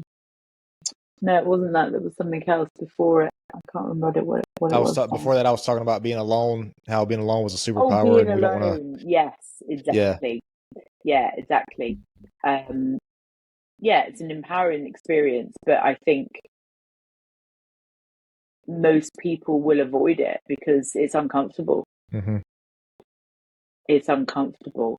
Yeah. And so, yeah, we avoid it. We avoid the uncomfortable. Yeah, that's for sure. I mean, I think that's Mm. avoiding the uncomfortable, I think, is one of the reasons we have so many communication problems, because we don't want to have those uncomfortable conversations. We don't want to Yeah. we don't want to say things that make our partner mad, or you know Mm-hmm. cause the threat of the relationship being over. And I just think that if you have open communication, I think that'll solve a lot of the problems we have. You know, let me ask you about this, because I've made this point several times. I don't know if I think every time I've made it, I've never made it. I've never been able to make it the way I wanted to make it. So Oh. let me ask you about okay. So when somebody's okay about marriage, this is Mm. about marriage. It has always, when I hear a person say, I want to be married, to me, that Mm. does not send the same message as them meeting a person and then say, hey, I really like you. I want to marry you. Because if somebody says they want Mm. to be married one day, that just tells me what I hear what I hear when they say that is that they want the marriage, not the person. So in other words, it would mean Mm. much more to me for a person who never wanted to be married, met me, and then said, yes, they do want to marry me. So Mm. am I, is that kind of a flawed mindset about that? Because when I say that, it puts a negative uh, connotation on marriage, and puts a negative stigma on marriage. And I'm not trying to say marriage is a bad thing. I'm just saying that if a person says, one day they want to be married, I mean, what does that Yeah. even mean? Does that mean they want a secure relationship? Does that mean they want a happy relationship? I mean, do they have this vision of marriage in their head? Like what, I'm just saying, I want to be married does not sound nearly as good as saying I want to meet a person who I truly love and want to spend the rest of my life with. I mean, you see what I'm saying? I do 100%. And like when I would just want to use the example of dating actually for this because having been navigating the dating world, one of my first questions to the guys is like what are you looking for? Because I want to know like first that tells me a lot about their mindset, and I want Mm-hmm. to know what they're looking for. Like, is it Right. they're looking for something casual? If that's what they're looking for, then that doesn't align with me, for example, right? So it tells me a lot. And if they can't answer the question like properly, then that tells me even more. They don't even know what they want. So Mm. that's a bit of a red flag. But I where was I going with this? There was somewhere that tied in with what you said. Oh God, help. Um, I what was it? I said if they say they want to marry somebody, or if they say they want to Yeah. find somebody they spend the rest of their life with. Oh yeah. Okay. So some of the answers that I've really liked from guys, this is where I was going with it, is they've talked about how actually what they're really, really looking for is connection Mm-hmm. with someone. And so there's no time scale on it. There's no like, I want to get married. I want a life partner. It's like, I am just looking for someone I can have a really incredible connection with. Right. And I like that because it's like, that's really nice because it's actually really expansive. And it's not putting any kind of, finite thing on it. And I think you're right. I think there is, you know, when people say, "Oh, I want to be married," they obviously have a belief in their heads around what marriage means to them, which is coming from potentially from the wrong energy. Because actually, if they stepped into, like you say, looking to meet a partner, okay, so or wanting to make a really powerful connection, like that's very different, isn't it? And then they Mm-hmm. might still get to wanting to marry that person, but it's very different, and it's coming from a place of connection rather than this ideological ideal that marriage is secure. But I think religion plays a massive role in all of that as well. Yeah. Huge, huge. Yeah. So you just cracked the code for the second time today. Uh I had a big realization when you were saying that. And I Mm, think the reason that I think that is because when somebody says they want a marriage versus wanting a person to spend the rest of their life with, I think that implies they value the relationship more than the person. And I feel like if you value a relationship more than the person, you'll do things to protect the relationship. You'll do things, like protect mm, the pride, or the publicity of the relationship, make the relationship mm. look good. But Yeah, I feel like if you value the person more, yeah, by extension, the relationship will benefit. So of it's like, course. I don't know. It feels like they value the label of what the two people have versus the person themselves. And I don't know why I that just agree. now came to me. Yeah, that's Yeah, what it that's a feels like. really But I mean, powerful thought process there. yeah, I'm not trying to say that marriage is a bad thing. I'm not one of these people who say, I'll never get married, whatever. I mean, if it works for you, that's fine. If it doesn't work for you, that's also fine. If there's more than one person involved in your marriage, that's also fine. Whatever works for you. I'm not Mm, saying one way or the other. yeah, But yeah, I think if we value the person we're with more than the relationship, I think that's what I'm getting at here. yeah, and I think it's I think you're right, and it puts a pressure on that marriage if you're going, I want to get married and I'm looking for someone because who I want to marry. And again, that's all to do with conditioning and how marriage has been portrayed as the ideal, right? In a monogamous Mm-hmm. relationship, get married. And even if you think about the system, the whole system, the way the system is created, if you get divorced, like you benefit if you're married. Yep. Not that people are walking Yeah. down the Well, aisle going, that's I'm going to get divorced, but that's not what people think. Or I hope yeah. not anyway. No, I don't have a problem. I don't have a problem with marriage, but I am not crazy about the idea of, the government being involved in your relationship. I'm not, Mm, I can't say I'm completely sold on that. Um, no. you know, I, I think, I think given the track record, the government needs to kind of keep its nose in its own business. And I don't know. I just feel like your relationship is I don't know, man. I'm not saying I'm against marriage at all. I'm just saying that is like a really that's a gray area for me, you know. Yeah. But I think that's a problem with a lot of relationships, man. I think that's a big problem with a lot of relationships is we allow too many opinions that are not our own or our partners Mhm. into the relationship, and I think that affects, you know, the relationship that we have. Oh, massively. And yeah, Massively. so because it's always bothered me. I understand that women can, you know, communicate with other women, and that's totally fine and whatever. But my thing is like the advice sometimes that they take, like who are they taking this advice from? Like, does this person have a happy relationship? You know, is this person that is this? I mean, if we are looking for medical advice, we would treat a doctor's advice different from just the average person, and I don't see why we don't do that in a relationship. You know, people are going to know what I'm talking about. There's always that one friend, man. There's always that one friend who's giving relationship advice who really, honestly, probably shouldn't be giving relationship advice. And so, No anyways, one it's should that be. kind of thing that, like, well, not for No your one should relationship. be. It's your relationship, and It's your it's whatever relationship. works for you. You know. No one's opinion is actually valid. And yeah, I think it shows an insecurity if you're looking for someone to tell you what to do, because ultimately you know, Right. and it comes down to really trusting yourself. But it's no one else's Yep. business. But people love to get involved.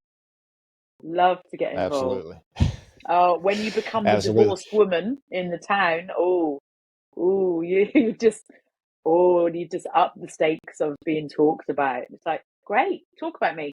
I'm mysterious, you know. But yeah, Well, that's there what people again, do. but that goes back to valuing the relationship more than the person. These people who talk about the person who's divorced or whatever, you're telling me that relationship is 100% perfect. You're telling me they don't have any problems. How many people do you think stay in a marriage because it would be embarrassing to have a divorce? I mean, how many people do you think Tons, stay in a marriage that way? tons. Yeah. Yeah, I think marriage actually, you know, thinking about the whole term of marriage, people stay in marriage longer than a relationship because it's marriage, right? Yep. And yeah, I think I wouldn't want to guess the percentage of unhappy marriages, but significant, significant. Yeah, And it's for sure. because they value that relationship more than the person. Dude, listen. Yeah. I love that, man. That's a t-shirt right there. Yeah. um, Yeah. Listen, Claire, this has been great. I got to get out of here in a couple minutes. This has been a Sure. Yeah. fantastic conversation. I I've want to loved make it. sure Thank that you you. have time. If you want to do a promotion for your coaching or your business, if you have a Mhm. website or social media or anything you want to kind of promote while you're here. Yeah, thank you. So the best place to find me is on Facebook or LinkedIn as Claire Doré, or which is spelled Dore with an acute. And you can also find me on Instagram and TikTok, which is the Wild Woman CEO. So that's where like all of my content is like really up to date, and I'm all over that. Okay. If you'll send me some links, I'll attach them to the video. You know, if you have any links, I'll put them with the video. I'll do that. Thank you. So one other thing I want to ask you before we get out of here, if you had to say one of the most important lessons you've ever learned, if this can be regarding relationships, just life in general, just anything that you would say is in the top of the list of important lessons you've learned, something that you would be comfortable sharing, you know, what would you say, one of the most important things you ever learned? I'd say it is to trust yourself. We're not taught to Hmm. trust ourselves. We're taught to make sense of everything, for everything to be logical. And I think if we are taught in schools by our parents, all of that stuff, to trust ourselves and trust our intuition because it always knows what's best for Mm-hmm. us, then we wouldn't go and Yep. follow these the path of conditioning. We would follow the path of Cody, the path of Claire, and it all comes back to trust. And we are just not, trust is not kind of breathed into us. If you think about school, it's all about reciting facts. It's not to do with trusting. So that would be the thing that I have learned on my journey and continue to learn and embody and practice. Yep. I love that, because when you do trust yourself, when you follow that intuition, you prove to yourself that what you think about yourself is first, is doable. You can do it, you can accomplish it, you can achieve it. And when you do that over and over and over, I think that's how you build self-confidence. Completely. When you prove yourself to yourself, when you prove that you can trust yourself, that builds your own self-confidence. And then you can do these things like, start a new business, or start a podcast, or, start singing, or whatever it is that you want to do, that you're maybe afraid to do. You can do those things once you prove yourself to yourself. And I like the thing about intuition too, man, because I don't feel like, the intuition is not an accident. It's not there. It doesn't come from nowhere. I mean, it's there for a purpose. Absolutely.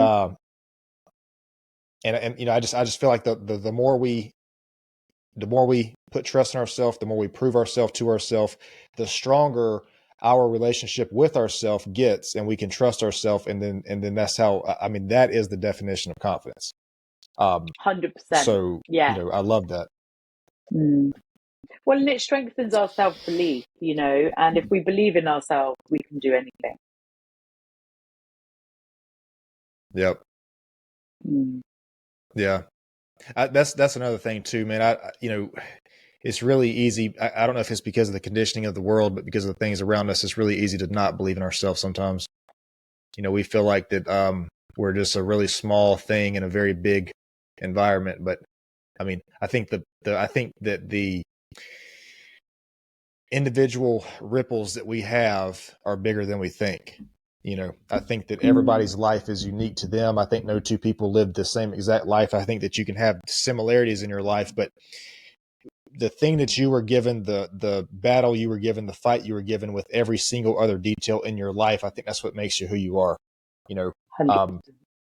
I was just talking to somebody yesterday, and she was talking about these problems that we have, and I say it's not that we have the problems that defines who we are. It's how we handle the problems. It's how we overcome the problems. It's what you do when those problems happen.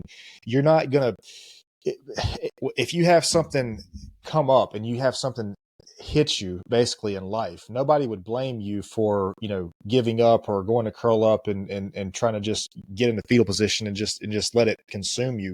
But it's how you handle that is what makes like your reaction to the action is what makes you who you are. It's not what happens to you, it's what you do when what happens. I teach my clients a really good equation, which is event plus response equals outcome. But what happens is most people will go into a story between the event and the response, which then impacts the how they then respond. Get stuck in a story, all the what ifs and the doubts and all those different scenarios. But if we keep it really simple, can stay with the facts. So true. What's the quote? It's reaction is a response to an action. I think it's something like that. Reaction is a response to an action. Yeah. So but it's I don't know, but listen, man, this has been great. I appreciate your time and your wisdom. Appreciate your thanks, Cody. Appreciate you laughing at my jokes and trying to lighten things up. I'll just get with you and let you know about how this when this thing comes out. But I'm ready to listen to this one. This one was over 2 hours, I feel like. I don't know. Yes, I don't know really how long. Yeah. We've talked a while here. So But yeah, I'll get with Amazing. you on everything and I'll update you on everything. And then, Perfect. we'll go from there. But I do appreciate Perfect. your time. Hang out for just a second. Let me explain to you about Sure. this process right here, and then we'll go from there. But I appreciate your time. Oh, you're welcome.